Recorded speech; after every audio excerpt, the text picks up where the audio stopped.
हरिओम, ओम आनंद में, ओम शांति में, ओम ज्ञान में आप सभी दर्शकों का हमारे चैनल पर स्वागत है। आज हम लोग बीएड फर्स्ट सेमेस्टर के अंतर्गत भाषा विकास का अर्थ समझने की कोशिश करेंगे। भाषा विकास एक व्यापक रूप होता है। आज हम लोग इस वीडियो में सिर्फ भाषा का अर्थ समझेंगे। भाषा क्या है? भाषा एक प्रकार से अगर देखा जाए तो भाषा जो है हमारे विचारों के आदान प्रदान का माध्यम है। और सामान्य अर्थों में देखें तो भाषा एक ध्वनि है, भाषा एक संकेत है जिसके माध्यम से हम विचारों का आदान प्रदान करते हैं। इसके आधार पर क्रियाकलापों का हम जो है संपादन करते हैं या किसी बात को हम समझने का प्रयास करते हैं। तो भाषा एक ध्वनि है, एक संकेत है जिसके माध्यम से हम अपने विचारों का आदान प्रदान करते हैं। तो ये जो भाषा जो संकेत है वो शाब्दिक और अशाब्दिक दोनों रूपों में हो सकता है। तो अगर हम भाषा की बात करें तो यह भाषा क्या बस इतना ही तक सीमित है? ऐसा नहीं है। भाषा एक प्रकार का व्यक्ति की अभिव्यक्ति है। भाषा जो है व्यक्ति की क्या है? अभिव्यक्ति है। वह अभिव्यक्ति के माध्यम से अपने विचारों का, अपनी आवश्यकताओं का, अपने ज्ञान का, अपनी इच्छाओं का, अपनी समस्याओं का, अपनी बाधाओं का, अपने व्यवहारों का आदान प्रदान करता है। उसी को हम क्या कहते हैं? भाषा। रह गई ये तो रही सामान्य बात। आपको बीएड के स्तर से जब भाषा का अर्थ आप लिखेंगे तब अच्छे से नंबर उठेंगे। तो आइए अब हम लोग बीएड के स्तर से इस भाषा का अर्थ व्यापक रूप में देखने का, समझने का, जानने का प्रयास करते हैं। आइए देखते हैं भाषा क्या है। अगर हम बात करें भाषा तो भाषा व्यक्ति के विचार, भावना, इच्छा, संकेत इत्यादि की क्या है? अभिव्यक्ति है, जिसके माध्यम से वह अपनी अभिव्यक्ति का आदान प्रदान करने हेतु माध्यम के रूप में प्रयोग करता है। यानी भाषा विचार, भावना, इच्छा, संकेत इत्यादि का आदान प्रदान के माध्यम के रूप में प्रयोग करता है। यानी विचारों का आदान प्रदान, भावनाओं का आदान प्रदान, इच्छाओं का आदान प्रदान, संकेतों का आदान प्रदान जो करने के लिए जब माध्यम के रूप में प्रयोग किया जाता है, जो माध्यम के रूप में प्रयोग किया जाता है उसे भाषा कहते हैं। भाषा विचार, भावना, इच्छा, संकेत इत्यादि के आदान प्रदान में जिस माध्यम का प्रयोग करते हैं, जिन संकेत का प्रयोग करते हैं, जिस शब्द का प्रयोग करते हैं वो क्या कहलाता है? भाषा कहलाता है। अब आती है बात कि यह आदान प्रदान क्या है।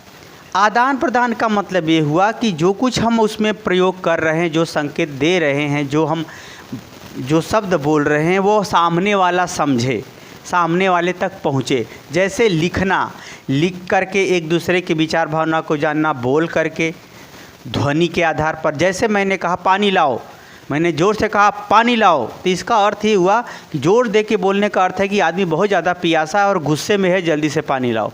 यानी टोन के आधार पर भी भाषा का संकेत निकलता है। हाव भाव, जैसे आप प्रसन्न हैं तो आपके देखने से ही लोग कहेंगे भाई इनकी किसी बात की कोई कमी नहीं है। हाव भाव भी एक प्रकार का भाषा है जो आदमी की अभिव्यक्ति को कराता है। उसी तरह से संकेतों का, जैसे आप इशारा करते हो कि हम ऐसे इशारा करेंगे तो यहाँ आ जाना, हम लोग खेलने चले जाएंगे।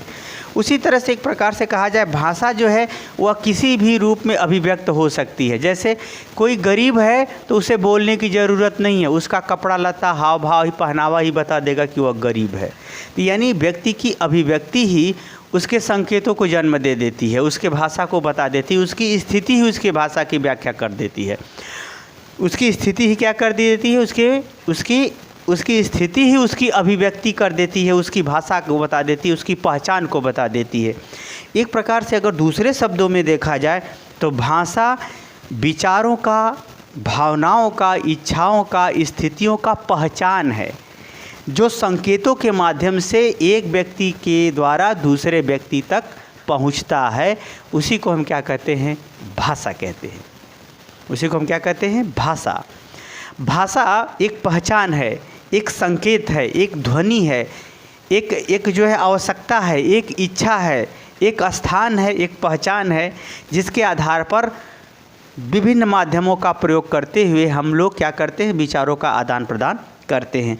अगर हम किसी विषय के अंतर्गत अगर हम भाषा को देखें, किसी विषय अकॉर्डिंग, जैसे आप हिंदी पढ़ रहे हो, संस्कृत पढ़ रहे हो, मैथ पढ़ रहे हो, जीव विज्ञान, सामाजिक विज्ञान, जो कुछ भी आप पढ़ रहे हो, अगर किसी विषय के अंतर्गत अगर हम भाषा का अर्थ देखें तो ऐसे भी कहा जा सकता है, भाषा शब्दों के माध्यम से वाक्यों के निर्माण द्वारा अभिव्यक्ति करते हुए विचारों का आदान प्रदान किया जाता है, तो उसे हम क्या कहते हैं? भाषा कहते हैं।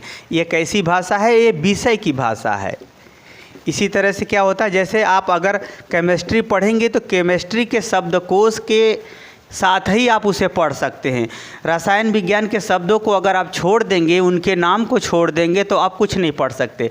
तो यानी विषय की भी अपनी भाषा होती है, अर्थशास्त्र का भी अपनी शब्दावली है, भाषा है। जीव विज्ञान, रसायन विज्ञान, संस्कृत, उसका अपना एक मौलिक शब्द है। उन शब्दों के माध्यम से अध्यापक वाक्य का प्रयोग करता है। वाक्य का प्रयोग करके वह अपने विचारों को अभिव्यक्त करते हुए विद्यार्थियों तक पहुंचाने का प्रयास करता है। उसी को हम क्या कहते हैं? विषय की भाषा कहते हैं। जैसे आप लोग मातृभाषा के विषय में जानते हैं कि मातृभाषा क्या है।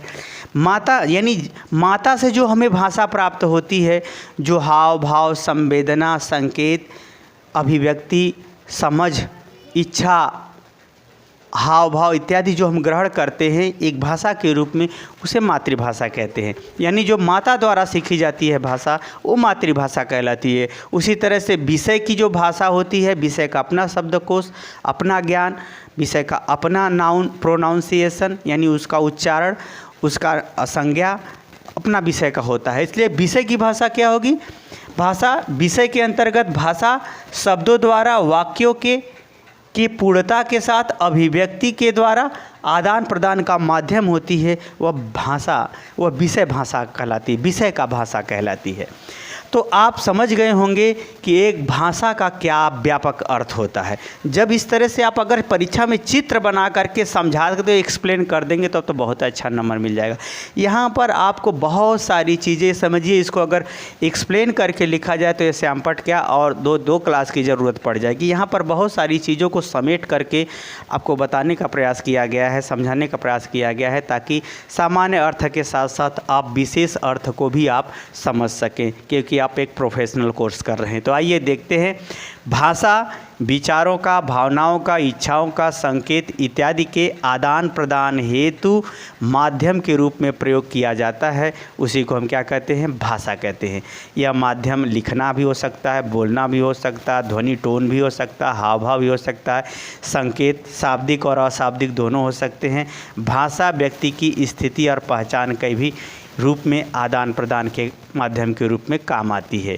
तो अगर एक प्रकार से देखा जाए तो भाषा व्यक्ति की अभिव्यक्ति के माध्यम से विचारों, भावनाओं, इच्छाओं के आदान प्रदान के रूप में प्रयोग की जाती है। उसे हम क्या कहते हैं? भाषा। अब मुझे उम्मीद है कि भाषा का सामान्य अर्थ, विशेष अर्थ, व्यापक अर्थ, विषय का भाषा इत्यादि अर्थों को आप अच्छी तरह समझ गए होंगे। समझ गए हैं तो कमेंट बॉक्स में ज़रूर बताइए। साथ ही मेरे चैनल को लाइक शेयर सब्सक्राइब भी कीजिए। हरिओम।